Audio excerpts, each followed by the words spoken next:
বাংলার এক প্রত্যন্ত গ্রামে থাকত রহিম নামে এক দরিদ্র ছেলে। তার পরিবারে তেমন কোনো জমি ছিল না, শুধু ছিল একটি দুধাল গরু। গরুটিই ছিল তাদের জীবিকার একমাত্র ভরসা। রহিম প্রতিদিন ভোরে উঠে গরুকে খাওয়াত, পরিষ্কার করত এবং মাঠে নিয়ে যেত ঘাস খাওয়ানোর জন্য। গরুটির নাম ছিল গৌরী। রহিম গৌরীকে নিজের বন্ধু মনে করত, তার সাথে কথা বলত, গোপন দুঃখ-সুখ শেয়ার করত।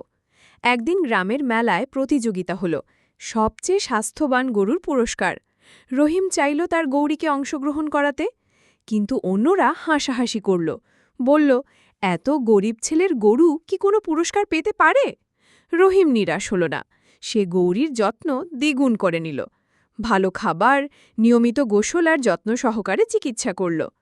মেলার দিন এলো, বড় বড় জমিদারের গরুগুলো সাজানো অবস্থায় এলো। রহিম লাজুকভাবে তার গৌরীকে নিয়ে দাঁড়াল। বিচারকরা একে একে গরুগুলো দেখল। সবাই অবাক হয়ে দেখল গৌরীর শরীর কত সুন্দর, চামড়া ঝকঝকে আর চোখে শান্তি। শেষ পর্যন্ত